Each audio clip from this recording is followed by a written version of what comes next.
पसंद आने पर लाइक, शेयर एंड सब्सक्राइब करना ना भूलें।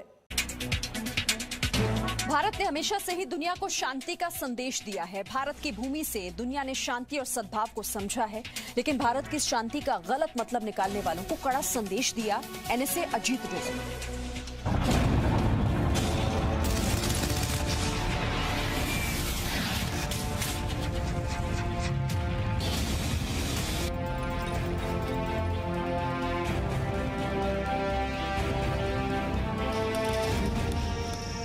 भारत दुनिया भर को प्यार और अमन का न सिर्फ संदेश देता है, बल्कि खुद भी उसी रास्ते पर चलते हुए विश्व सद्भाव की पैरोकारी करता है। लेकिन भारत की इस नीति को कुछ लोग गलत तरीके से लेते हैं। भारत ने कभी भी किसी पर पहले हमला नहीं किया और इसी वजह से कुछ लोगों को लगता है कि हम कभी भी किसी पर हमला नहीं करेंगे या कर नहीं सकते। ऐसे ही लोगों को कड़ा संदेश दिया भारत के राष्ट्रीय सुरक्षा सलाहकार अजीत डोभाल ने। हमने अपने स्वार्थ के लिए नहीं किया। हम युद्ध तो करेंगे और अपनी जमीन पे भी करेंगे और बाहर भी करेंगे, लेकिन अपने निजी स्वार्थ के लिए नहीं, परमार्थ के लिए करना पड़ेगा। एनएसए अजीत डोभाल ऋषिकेश में एक कार्यक्रम में शामिल होने पहुंचे थे, जहां पर उन्होंने भारत की पुरानी संस्कृति, स्वभाव और सभ्यता से लोगों का परिचय कराया, लेकिन साफ भी कर दिया कि देश को जब भी जहां से खतरा होगा वहां प्रहार हर हाल में किया जाएगा। आपने कहा कि हमने कभी किसी पर आक्रमण नहीं किया। इसके बारे में अपने एक विचार हैं कि अगर कहीं से खतरा आ रहा था तो कर देना चाहिए था।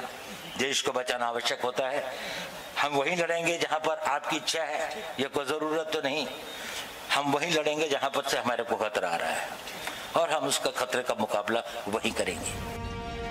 एनएसए अजीत डोभाल ने यहां पर मौजूद लोगों को राष्ट्र और राज्य का फर्क भी बताया और कहा कि आत्मशक्ति के बिना कभी भी किसी राष्ट्र का निर्माण नहीं हो सकता।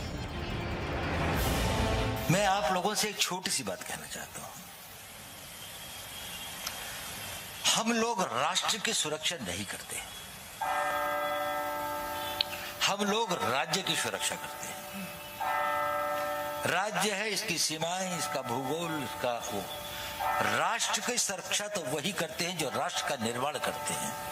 राज्य नहीं भी रहेगा तब भी राष्ट्र आगे चल सकता है। राज्य का निर्माण करना शायद एक भौतिक शक्ति के लिए हुआ है, लेकिन आत्मिक शक्ति के बिना राष्ट्र का निर्माण नहीं हो सकता। और अगर राज्य शक्तिशाली भी हो जाए और उसकी अगर आत्मिक शक्ति क्षीण हो जाए तो वो राष्ट्र कभी नहीं बनेगा। अजीत डोभाल ने साफ कहा कि भारत कभी भी निजी स्वार्थ के लिए कोई युद्ध नहीं करेगा, लेकिन जरूरत पड़ी तो इस खबर में फिलहाल इतना ही, लेकिन आपको एक खबर अच्छी लगी तो इस खबर को लाइक कीजिए और चैनल को फ्री में सब्सक्राइब करना बिल्कुल मत भूलिए। अभी क्लिक कीजिए चैनल के लोगो पे और सब्सक्राइब कीजिए हेडलाइंस इंडिया।